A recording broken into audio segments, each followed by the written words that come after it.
مضامین قرآن Islamic scholar مفتی محمد یوسف تیبی فاضل جامعہ اسلامیہ مدینہ منورہ۔ الحمدللہ رب العالمین والصلاة والسلام علی رسولہ الکریم وعلی آلہ وصحبہ اجمعین۔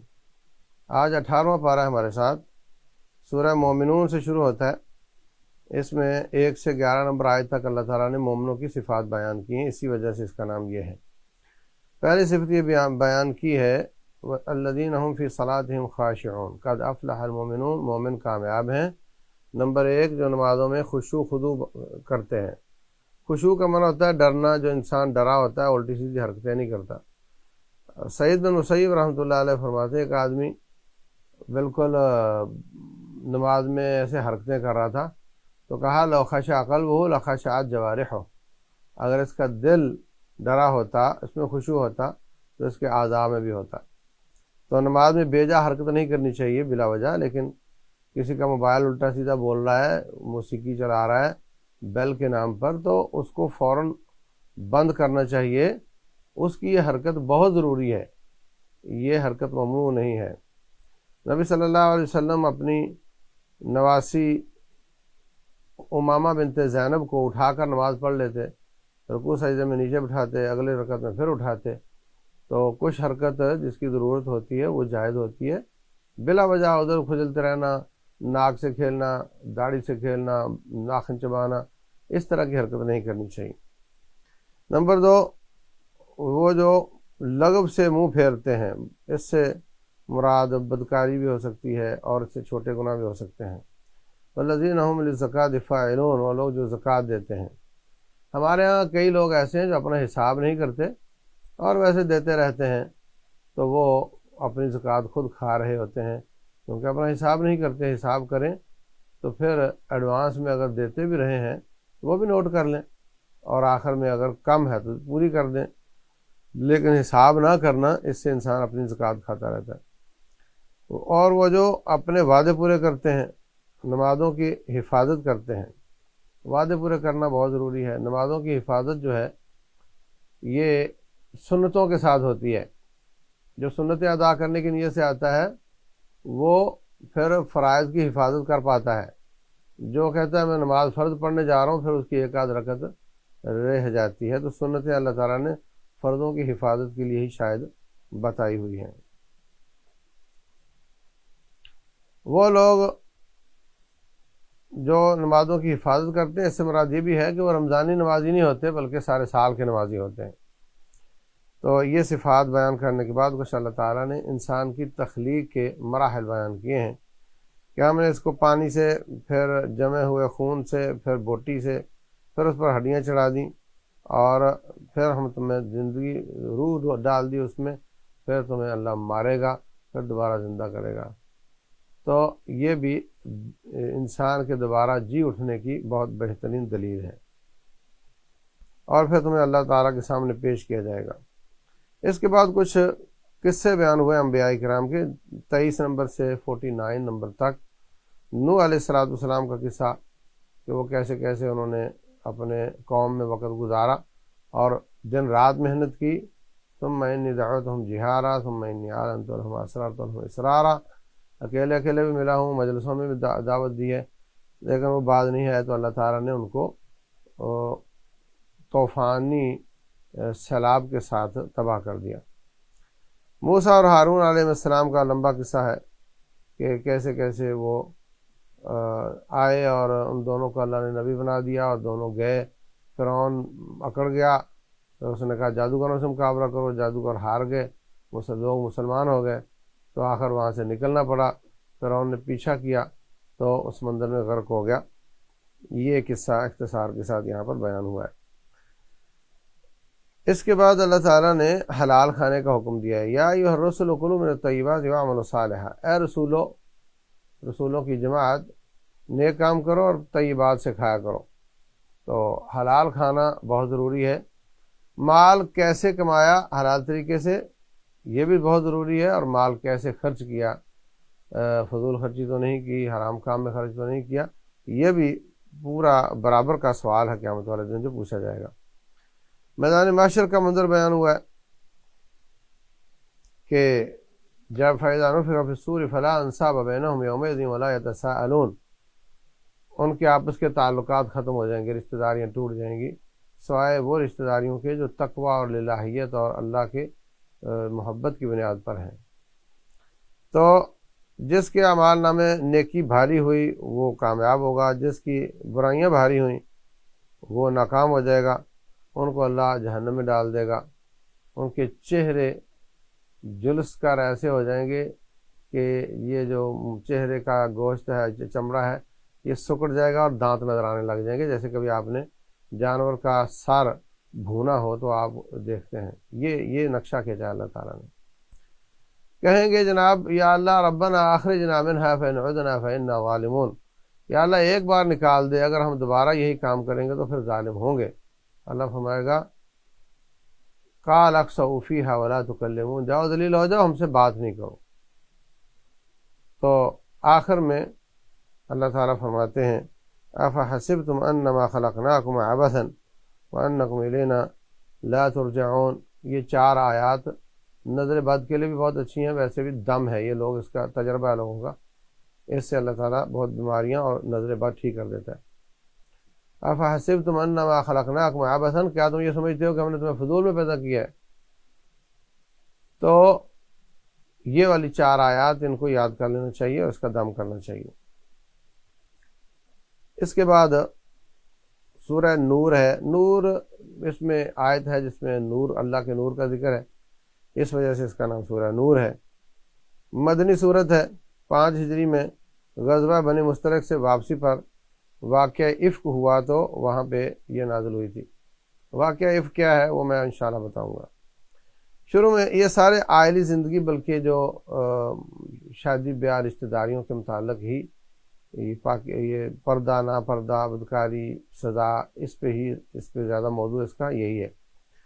نمبر 1، شروع میں تو اللہ تعالیٰ نے فرمایا کہ اگر کوئی مرد عورت بدکاری کرتے ہیں اور وہ غیر شادی شدہ، ان میں سے جو غیر شادی شدہ ہے اس کو 100 کوڑے مارو اور کسی قسم کا ترس نہ کھاؤ اور لوگوں کے سامنے مارو۔ یہ ایک تو اس میں اللہ تعالیٰ نے یہ سزا بیان کی ہے۔ نمبر 2، فرمایا کہ بدکار عورتوں سے نیک لوگ شادیاں نہ کریں۔ الزانی لا ينکح الا زانیۃ او مشرکہ، اور جو بدکار ہے وہ نیک لوگوں سے شادی نہ کرے۔ البتہ اگر کوئی شخص بدکاری کر بیٹھا ہو اور توبہ کر چکا ہو تو پھر وہ شادی کر سکتا ہے نیک لوگوں سے، کوئی حرج کی بات نہیں۔ اس کے بعد اب دیکھو، ایک ہے اجنبی عورت پر بدکاری کی تہمت لگانا اور ایک ہے اپنی بیوی پر بدکاری کی تہمت لگانا۔ اجنبی عورت پر لگا دی تو اس کا تو یہ ہے کہ اگر تو آپ کے پاس 4 گواہ ہیں تو آپ یہ ہمت کرو اور 4 گواہ پیش کرو تو اس کو رجم کیا جائے گا۔ اگر گواہ 3 ہوئے، 2 ہوئے، 1 ہوا تو پھر الزام لگانے والے کو 80 کوڑے لگ دیں گے۔ فَاجْلِدُوا كُلَّ وَاحِدٍ مِّنْهُمَا 100 جلدہ، تو 80 جلدہ۔ اللہ فرماتے ہیں وَالَّذِينَ يَرْمُونَ الْمُحْصَنَاتِ ثُمَّ لَمْ يَبْلُغُوا بِأَرْبَعَةِ شُهَدَاءَ فَاجْلِدُوهُمْ 80 جلدہ۔ 4 گواہ پورے نہیں، یعنی ایسا نہیں کہ جو چاہے کسی پہ بدکاری کی تہمت لگا دے اور اس کی عزت خراب کرتا رہے، اور جو چاہے کسی پہ الزام لگا کے اس کو رجم کروا دے، جناب کسی کو کوڑے لگوا دے، ایسا نہیں۔ 4 گواہ ہونے چاہیے، ورنہ آپ کسی کی عزت یا اس کی جان سے کھیل نہیں سکتے۔ روٹین میں یہ برا فعل چھپ کر ہوتا ہے اور اس پہ 4 گواہ نہیں ہو سکتے، تو اسلام چاہتا ہے کہ پھر اس کی بات بھی نہ کرو۔ جو شخص کہے گا پتہ چلا فلاں کے فلاں سے ایسے تعلقات ہیں، یہ کہنا ہی کافی ہے اس کو 80 کوڑے لگوانے کے لیے۔ اس لیے کہا زبان مت کھولو۔ اگر ہر شخص بات کر رہا ہو، وہ بھی کہہ رہا ہو فلاں فلاں کے ساتھ برا، فلاں فلاں کے ساتھ برا، فلاں فلاں کے ساتھ برا، تو معاشرہ کہے گا پھر یہ تو سب کر رہے ہیں، تو پھر یہ تو جائز ہو گیا، یا یہ تو کوئی برا نہ رہا، اس لیے برائی پھیلے گی۔ تو یہ بات ہی نہ کرو۔ 4 گواہ ہیں تو لاؤ پیش کرو، ان گندے لوگوں کو سزا دلوا دو۔ 4 گواہ نہیں تو چپ رہو، زبان نہ کھولو، تاکہ بے حیائی عام نہ ہو۔ تو یہ قذف کی سزا ہے۔ اور اس کے بعد اگر جس پر تہمت لگائی جا رہی ہے وہ اپنی اس کی بیوی ہو تو اب وہ ظاہر سی بات ہے 4 گواہ ہے نہیں تو اس کو رکھے گا کیسے؟ اس نے اپنی آنکھوں سے اگر دیکھا ہے تو اس کو کیسے رکھے گا گھر میں؟ تو اس کا اللہ نے دوسرا راستہ نکال دیا کہ اگر جس پر الزام لگایا وہ بیوی ہے تو آپ 4 گواہوں کی جگہ پر 4 قسمیں اٹھا دو، 4 بار کہو یہ میری بیوی بدکار ہے الیاذ باللہ، اور 5ویں بار کہو کہ مجھ پہ اللہ کا غضب ہو یا مجھ پہ اللہ کی لعنت ہو اگر میں نے جھوٹ بولا ہو۔ اسی طرح عورت 4 قسمیں اور 5ویں دفعہ یہ کہے کہ مجھ پہ اللہ کا غضب ہو اگر یہ سچا ہو۔ اگر شوہر یہ کہہ دیتا ہے اور بیوی تسلیم کر لیتی ہے تو پھر اس کو رجم کیا جائے گا۔ اگر وہ بھی اکڑی رہتی ہے اپنی بات پر اور کہتی ہے نہیں غلط بیانی ہے، جھوٹ ہے، ہو سکتا ہے وہ سچی ہو، اس نے الزام لگایا ہو، تو پھر دونوں کو سزا نہیں ہوگی، آخرت میں تو ہوگی، جس نے بدکاری کی سزا بھی، اوپر سے قسم اٹھائی 4 تو اس کی سزا بھی ہوگی اس کو، تو دنیا میں اس کو سزا نہیں ہوگی اور ان کو ہمیشہ کے لیے الگ کر دیا جائے گا۔ اور اگر اس کے یہاں کو بچہ پیدا ہوتا ہے تو ماں کی طرف منسوب ہوگا، باپ کی طرف منسوب نہیں ہوگا۔ یہ اس کو لعان کہتے ہیں۔ لعان لعنت سے مطلب اس نے کہا کہ مجھ پہ لعنت ہو اگر میں نے جھوٹ بولا ہو، تو یہ بہت خطرناک بات ہے۔ اس کے بعد وہ واقعہ افک ہے، 11 نمبر سے 18 بلکہ 26 تک یہ آیات ہیں۔ ہوا یہ کہ غزوہ بنی مستلق میں رسول اللہ صلی اللہ علیہ وسلم گئے، اور آپ کی عادت مبارکہ تھی کہ ایک آدمی ساقہ میں ہوتا تھا، ایک آگے آگے ہوتا ہے، تو جو پیچھے رہنے والا اس کو کہا جاتا ہے کہ تو 2-3 کلومیٹر 4 کلومیٹر پیچھے پیچھے آ، تاکہ اگر کوئی ہمارا پیچھا کر رہا ہے تو ہمیں اطلاع دے، اور اگر ہماری کوئی چیز گری پڑی ہو اس کو اٹھا کر لیا۔ تو حضرت صفوان بن معطل کو یہ ڈیوٹی ملی کہ تم پیچھے پیچھے رہو۔ عائشہ صدیقہ رضی اللہ تعالیٰ عنہ کہتی ہیں اس وقت میں ہلکی سی، میرا جسم تھا بالکل ہلکا سا، عمر بھی چھوٹی تھی اور بالکل وزن کم تھا۔ اب وہ ایک ڈولی ہوتی تھی جس کو بانس لگا کر کے 4 آدمی اٹھا لیتے اور اس کو رکھ دیتے اوپر، یا بانس نہ بھی لگائے ہوں۔ اب زیادہ لوگ اٹھانے والے ہوں تو وہ سمجھتا ہے کہ وزن ادھر ہوگا، وہ سمجھتا ہے وزن ادھر ہوگا ہلکا، اور ایمرجنسی اور جہاد اور افراتفری۔ تو رسول اللہ صلی اللہ علیہ وسلم نے کوچ کا حکم دے دیا، ایک جگہ پڑاؤ ڈالا، کہا نکلو یہاں سے۔ تو جن کی ڈیوٹی ان کی ڈولی کو اٹھا کر اونٹ پر رکھنے کی تھی، انہوں نے جلدی جلدی وہ ڈولی اٹھائی اوپر رکھ دی، اور یہ نہیں دیکھا کہ ہماری اماں اس میں ہیں یا نہیں۔ یہ واش روم وہاں گئی ہوئی تھی جنگل میں، واپس آئی تو دیکھا قافلہ جا چکا ہے، پریشان ہوئی تو لیٹ گئیں تو ان کو نیند آ گئی۔ اچانک پیچھے سے صفوان بن معطل آتے ہیں اور آ کر دیکھا انا للہ و انا الیہ راجعون، یہ پڑھا اور کچھ نہیں۔ تو فرماتی ہیں وکان قد رآنی قبل ان ینزل الحجاب، حجاب کا حکم نازل ہونے سے پہلے کا اس نے مجھے دیکھا ہوا تھا گلیوں میں کھیلتی کو، اس لیے اس نے مجھے پہچان لیا کہ عائشہ، ورنہ اس کو پتہ نہ چلتا کون ہے۔ تو ثابت ہوا کہ حجاب نازل ہونے کے بعد کوئی عورتوں کا چہرہ نہیں دیکھ سکتا تھا، تو چہرے کے پردے کی یہ بہترین دلیل ہے، بخاری شریف کی حدیث ہے۔ تو اس کے بعد اس نے اونٹ بٹھایا اور میں سوار ہو گئی اور وہ لے کر چل پڑا۔ وہ لے کر قافلے میں شامل ہو گیا۔ اب منافقوں کو موقع مل گیا کہ یہ نعوذ باللہ جان بوجھ کر پیچھے رہی ہے، یہ ہے وہ ہے۔ تو حضرت صفوان لے کر گئے ہیں اور عبداللہ بن ابی نے الزام لگا دیا، اور حضرت مصطح بن اثاثہ، حسان بن ثابت اور حمنہ بنت جحش، ان تینوں نے اس الزام کو آگے پہنچا دیا، مزید کسی سے بات شیئر کر لی بس۔ تو ان نبی صلی اللہ علیہ وسلم بڑے پریشان ہوئے ان حالات میں، اور لوگ باتیں کر رہے ہیں، آپ پریشان ہیں، کیا کہوں، آپ مشورے بھی کر رہے ہیں ساتھیوں سے، کیا کہوں۔ ایک دن آپ نے حضرت عائشہ رضی اللہ عنہ سے کہا کہ آپ، ہاں، حضرت عائشہ رضی اللہ عنہ کو مصطح بن اثاثہ کی والدہ سے خبر ملی کہ ایسے ایسے تیرے بارے باتیں ہو رہی ہیں۔ کہتی پھر تو میں اتنی روئی کہ مجھے بخار ہو گیا، کام کر بخار ہو گیا۔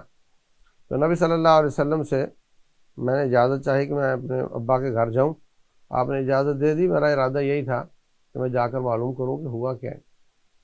تو ادھر گئی تو والدہ کہنے لگی بیٹے اگر لڑکی خوبصورت ہو اور کسی بڑے کے گھر میں ہو تو لوگوں کو یہ بات ہضم نہیں ہوتی اور اس طرح کی باتیں بناتے رہتے ہیں، تم دل پر نہ لینا۔ لیکن کہتی مجھے تو، میں تو کھانا بھی چھوٹ گیا، نیند بھی چھوٹ گئی اور بخار، حالت خراب۔ تو اب کافی دن گزر گئے تو رسول اللہ صلی اللہ علیہ وسلم پر اللہ تعالیٰ نے یہ آیات نازل کر کے فرما دیا کہ یہ سارا جھوٹ ہے اور جن لوگوں نے الزام لگایا ان کو 80 کوڑے لگنے چاہیے۔ تو ان 3 لوگوں کو تو 80 کوڑے لگا دیے گئے، اور حضرت عائشہ فرماتی ہیں کہ حمنہ بنت جہش زینب کی بہن تھی نا، نبی صلی اللہ علیہ وسلم کی سالی تھی، اس نے الزام لگا دیا۔ فرماتی ہیں اصل میری سوتن تو زینب تھی اور اس کو اس کے تقوی نے بچا لیا، اور حمنہ کو کیا پریشانی تھی کہ بہن کی سوتن ہے، تو وہ خام خواہی بات کر کے پکڑی گئی۔ اس کو کہتے ہیں کہ بسا اوقات چائے سے پیالی زیادہ گرم ہو جاتی ہے۔ اصل مسئلہ تو تھا زینب کا، وہ بات کرتی، وہ تو بچ گئی اللہ کے خوف کی وجہ سے، اور جو اس کی بہن تھی جس کا اصل مسئلہ نہیں، وہ پھنس گئی۔ تو بہر صورت یہ اس طریقے سے ان کو کوڑے لگے، اور نبی صلی اللہ علیہ وسلم نے عبداللہ بن ابی کو قتل کرنے کا ارادہ کیا، تو اس وقت جو ان کے ساتھی تھے وہ راضی نہیں ہوئے، تو آپ نے دیکھا کہ یہ تو میری صفوں میں انتشار کا خطرہ ہے، تو آپ نے وہ سزا نہیں دی۔ یہ صحیح بخاری میں یہ واقعہ ہے۔ تو بہر صورت اس طریقے سے اللہ تعالیٰ نے تنبیہ کر دی کہ کوئی بدکاری کی بات آپ نے آنکھوں سے بھی دیکھی ہے، کسی سے شیئر نہ کرو، اگر کی تو تمہیں 80 کوڑے لگیں گے، اگرچہ وہ بات سچی ہے، جب تک آپ کے پاس 4 گواہ پورے نہیں ہیں۔ تو ان الذین یحبون ان تشیع الفاحشۃ فی الذین آمنوا، وہ لوگ جو مومنوں میں برائی کو، بے حیائی کو عام کرنا چاہتے ہیں، ان کے لیے دردناک عذاب ہے دنیا اور آخرت میں۔ اللہ کا خوف کرنا چاہیے۔ یہ عورتوں کے کپڑوں کے ڈیزائنروں کو یہ دنیا میں بے حیائی کو عام کرنا چاہتے ہیں، مردوں کے کپڑوں کے ڈیزائنر بھی یہ کام کر رہے ہیں، لڑکوں کے اس طرح کے کپڑے بنا رہے ہیں۔ تو ان کو اللہ کا خوف چاہیے، ان کو اللہ دنیا میں اور آخرت میں عذاب دے گا اگر یہ باز نہ آئے تو۔ اس کے بعد اللہ تعالیٰ نے فرمایا کہ جب بھی کسی کے گھر میں جاؤ تو سلام کہو اور اجازت لو، اس کے بغیر نہ جایا کرو، حتیٰ کہ آپ کا اپنا گھر ہے، آپ کے بڑے بھائی کی شادی ہو چکی ہے، ہو سکتا ہے آپ کی بھابھی صحن میں کام کر رہی ہو، آپ نو کر کے اپنے گھر میں نو کر کے جاؤ، کون آیا؟ فلاں آیا۔ 1 منٹ آدھے منٹ کے لیے بھابھی پردہ کرے گی، آپ اپنی امی کے پاس اپنے کمرے میں چلے جاؤ، پھر وہ اپنا کام کرتی رہے گی۔ یہ نہیں کہ تم جناب دندناتے پھرو اور اس کو کہو تم پردہ کر کے کام کرو، اس طرح نہیں ہوتا۔ جوائنٹ فیملی میں یہی قاعدہ ہے کہ جس کی بیوی ہے وہ اس کو لے کر اپنے کمرے میں چلی جائے، اور پھر عورت آ کر کام کرے کچن میں، صحن میں، اور مرد اپنے کمرے میں بیٹھا رہے۔ جب جانا ہو پھر 1 منٹ کے لیے پردہ کرو اور نکل جاؤ۔ اگر ایسا نہیں کر سکتے تو پھر اپنا گھر الگ کر لو، لیکن پردہ ضروری ہے۔ ہر وہ رشتہ جس کے ساتھ کبھی نہ کبھی شادی ہو سکتی ہے، اس سے پردہ ضروری ہے۔ اسی طرح اللہ فرماتے ہیں برائی کی طرف لے جانے والے جو راستے ہیں ان کو بند کرنے کے لیے مومنوں سے کہہ دو قل للمؤمنین یغضوا من ابصارہم ویحفظوا فروجہم، اپنی آنکھیں نیچے رکھو اور اپنی شرمگاہوں کی حفاظت کرو۔ آنکھ اوپر رہے گی تو شرمگاہ کی حفاظت ناممکن ہے۔ تو ابھی تو ایک اور مصیبت فتنہ بنا ہوا ہے کہ عورتیں اپنی جو شلواریں اونچی رکھتی ہیں، مطلب نظر نیچے رکھو تبھی فتنے سے آپ نہ بچو۔ یہ بہت بڑی سازش ہے شیطان کی۔ تو عورت کا جو پاجامہ شلوار ہے وہ ایڑی سے نیچے تک جانا چاہیے، ہمارے مردوں کا جا رہا ہوتا ہے العیاذ باللہ۔ یعنی اللہ تعالیٰ کے ساتھ ضد بنائی ہوئی ہے کہ جس سے آپ منع کرو گے ہم نے وہی کرنا ہے، اور اس کی بہت بری سزا ہے، یہ کبیرہ گناہ ہے العیاذ باللہ۔ اسی طرح فرمایا کہ وہ بچے وہ بھی جو ابھی تک عورتوں کے مسائل سے واقف نہیں ہیں ان کو بھی احتیاط کرنی سکھانی چاہیے، لیکن ان سے اگر بے احتیاطی بھی ہو جائے تو کوئی حرج نہیں، آہستہ آہستہ جیسے بڑے ہوں۔ ہمارے یہاں چلتا ہے کہ جو بھابھی آتی ہے اور چھوٹا دیور چھوٹا ہوتا ہے، جب وہ بڑا ہو جاتا ہے، جوان ہو جاتا ہے، تو بھابھی کہتی ہے اس نے تو مجھے دیکھا ہوا ہے، اب اس سے پردے کا کیا فائدہ۔ یہ غلط بات ہے۔ سالیاں چھوٹی تھی بڑی ہو گئیں تو اب اس نے تو سب کو دیکھا ہوا ہے، تو اب اس سے پردے کی کیا ضرورت ہے؟ نہیں، جب بچی تھی تو ٹھیک ہے پردہ نہیں کیا، اب جوان ہو گئی تو اس کو پردہ کرنا چاہیے۔ اللہ المستعان۔ اسی طرح آیت نمبر 58 میں بھی اللہ تعالیٰ گھروں میں جب بھی جاؤ اجازت لے کر جاؤ اس کا حکم دے رہا ہے، اور اس میں ایک آیت اللہ تعالیٰ نے اس طرح کی بھی نازل کی ہے کہ وعد اللہ الذین آمنوا منکم وعملوا الصالحات لا یستخلفنہم فی الارض، ایمان والے اور نیک کام کرنے والوں کے ساتھ اللہ کا وعدہ ہے کہ ہم تمہیں خلیفہ بنائیں گے جیسے پہلے لوگوں کو بنایا تھا۔ وَلَا يُمَكِّنَنَّ لَهُمْ دِينَهُمُ الَّذِي ارْتَضَىٰ لَهُمْ، اللہ ان کا دین قائم کر دے گا، دین کا سلطہ قائم کر دے گا۔ وَلَا يُبَدِّلَنَّهُم مِّن بَعْدِ خَوْفِهِمْ أَمْنًا، اور اللہ ان کے خوف کو امن کے ساتھ بدل دے گا۔ تحریک کے نوجوانوں کو یہ بہت بشارت والی آیت ہے ان کے لیے کہ یہ دھندلکے، یہ گٹائیں چھٹ جائیں گی اور اللہ تبارک و تعالیٰ آپ کو کام کا موقع دینے والا ہے۔ اس کے بعد وہ آیت ہے جس میں اللہ تعالیٰ نے نور کا لفظ استعمال کیا، اللہ نور السماوات والارض، اللہ تعالیٰ زمین و آسمان کا نور ہے۔ اس کے نور کی مثال، اس وجہ سے اس کا نام سورہ نور ہے۔ اس کے نور کی مثال ایسے ہے کہ جیسے کمشکات فیہا مصباح، جو دیوار میں ایک رخنہ سا بنا ہوتا تھا گاؤں دیہاتوں میں، اس میں وہ لالٹین رکھی ہوتی تھی، تو وہ ایک رخنہ سا ہے، اس میں لالٹین ہے اور اس کے اوپر شیشہ ہے۔ المصباح فی زجاجہ، وہ جو دیا ہے وہ شیشے میں ہے۔